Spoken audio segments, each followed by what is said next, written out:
Hello students, thank you so much for clicking on this video. Welcome to our channel Physics Classes by Mudit. Before start, please do subscribe and press the notification bell. In this video, we will discuss about the properties of electric charge.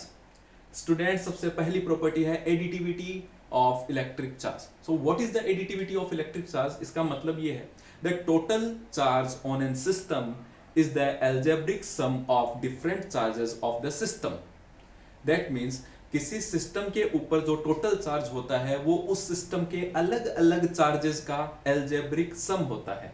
जैसे ये एक system है, इसके ऊपर हमने charges दिए हुए हैं Q1, Q2, Q3 और हमें ये पूछ ले कि इस सिस्टम का टोटल चार्ज कितना है, तो हमें क्या करना है? कुछ नहीं करना, इन तीनों का क्या कर दो? एल्जेब्रिक सम कर दो। So total charge of this system is Q1 plus Q2 plus Q3। अगर Q4 होता तो उसको हम प्लस Q4 कर देते, Q5 होता तो प्लस Q5 कर देते। नाउ यहां पर स्टूडेंट्स एक चीज और इंपॉर्टेंट ध्यान रखना, यहां पर साइन भी कंसीडर किया जाता है। अगर कोई चार्ज माइनस में है तो आपको माइनस साइन जो है वो कंसीडर करना पड़ेगा।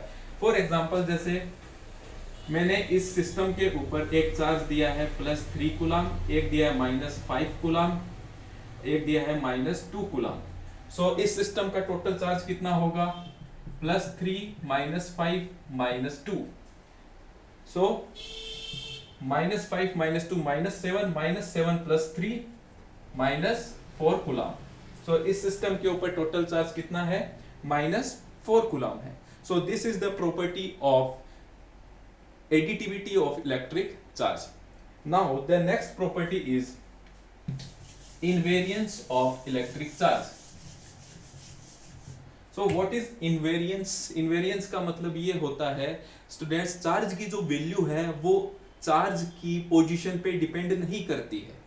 मतलब चार्ज चाहे रेस्ट कंडीशन में हो या चार्ज मूव कर रहा हो, चार्ज की वैल्यू चेंज नहीं होगी। रेस्ट कंडीशन में अगर चार्ज की वैल्यू 3 कूलम है तो मोशन में भी चार्ज की वैल्यू 3 कूलम ही रहेगी। That means value of charge at rest is equal to value of charge in motion. That means Q rest is equal to Q motion. So this is the property of invariance of electric charge. So next property जो है वो है conservation of electric charge. Students, conservation properties हम पहले भी काफी सारे topics में पढ़ते हैं, जैसे conservation of energy, conservation of linear momentum, conservation of angular momentum. So इसी तरीके से है conservation of electric charge. So what is the conservation of electric charge? In an isolated system, the charge neither can be created nor can be destroyed. Charge को आप ना तो create कर सकते हो ना ही उसे डिस्ट्रॉय कर सकते हो। ठीक है स्टूडेंट्स, जैसे हम एनर्जी में नहीं पढ़ते, एनर्जी को आप ना क्रिएट कर सकते हो ना डिस्ट्रॉय कर सकते हो, केवल एक प्लेस से दूसरे प्लेस तक या एक फॉर्म से दूसरे फॉर्म तक ट्रांसफर कर सकते हो। ठीक इसी तरीके से क्या है? इलेक्ट्रिक चार्ज है। ठीक है बच्चों।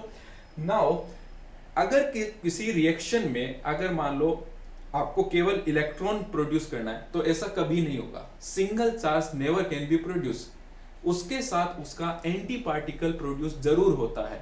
अगर किसी रिएक्शन में इलेक्ट्रॉन प्रोड्यूस हो रहा है तो वहां पर उसके साथ उसका एंटी पार्टिकल यानी कि पॉजिट्रॉन जरूर प्रोड्यूस होगा, और अगर किसी रिएक्शन में पॉजिट्रॉन प्रोड्यूस हो रहा है तो उसके साथ उसका एंटी पार्टिकल यानी इलेक्ट्रॉन जरूर प्रोड्यूस होगा। इस प्रोसेस को हम कहते हैं पेयर प्रोडक्शन।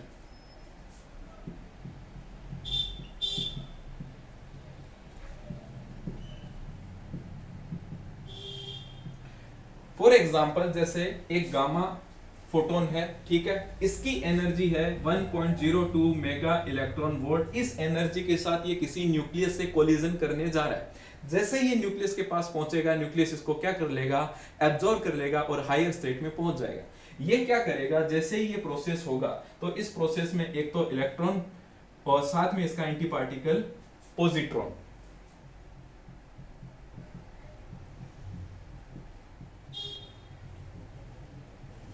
इलेक्ट्रॉन और पॉजिट्रॉन दोनों साथ में प्रोड्यूस होंगे।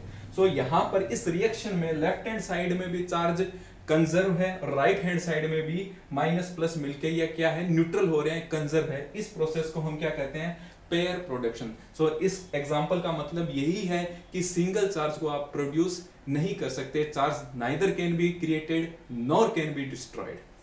सो स्टूडेंट्स, नेक्स्ट और लास्ट प्रॉपर्टी जो है वो है quantization of electric charge. Quantization of electric charge को समझने से पहले इसको हम एग्जाम्पल से समझते हैं। इसका एग्जाम्पल हम लेते हैं, मान लो एक ये कोई दीवार है, इस दीवार में 1 2 3 4 5 6 7 8 9 ईंटें लगी हुई है, 9 ब्रिक्स लगी हुई है, और आपको ये पूछ ले कि इस दीवार का, इस वॉल का टोटल वेट बताइए, तो हम कैसे करेंगे? सिंपल सी मैथ्स है। इस एक ब्रिक का वेट कैलकुलेट कर लेंगे और इसको किससे मल्टीप्लाई कर देंगे, 9 से, तो हमारे पास टोटल वेट आ जाएगा। अब ये एग्जाम्पल इसलिए बताया ताकि इस एग्जाम्पल से आप क्वांटाइजेशन प्रॉपर्टी इजीली समझ जाओ। सो इसको एडजस्ट करते हैं हम क्वांटाइजेशन प्रॉपर्टी से। क्वांटाइजेशन प्रॉपर्टी क्या होती है? That total charge of A system is the integral multiple of fundamental charge. जैसे किसी सिस्टम का जो टोटल चार्ज होता है ना, किसी सिस्टम का टोटल चार्ज वो फंडामेंटल चार्ज का क्या होता है, इंटीग्रल मल्टीपल होता है। इसे हम लिखते हैं Q is equal to NE। Total charge of the system is integral multiple of fundamental charge. इस E को हम क्या कहते हैं, फंडामेंटल चार्ज। ये E तो आप सब जानते ही हैं। 1 इलेक्ट्रॉन की वैल्यू कितनी होती है, 1.6 into 10 to the power -19 coulomb. So यहां पर हम क्या कर रहे थे, टोटल वेट निकाल रहे थे। यहां पे हम क्या निकाल रहे हैं, टोटल चार्ज। यहां पर एक ब्रिक से मल्टीप्लाई किया था, यहां पर फंडामेंटल चार्ज से क्या करेंगे, मल्टीप्लाई कर देंगे। n क्या है, यहां पर इंटीजर नंबर है। n can be 0 +-1 +-2 +-3 and so on.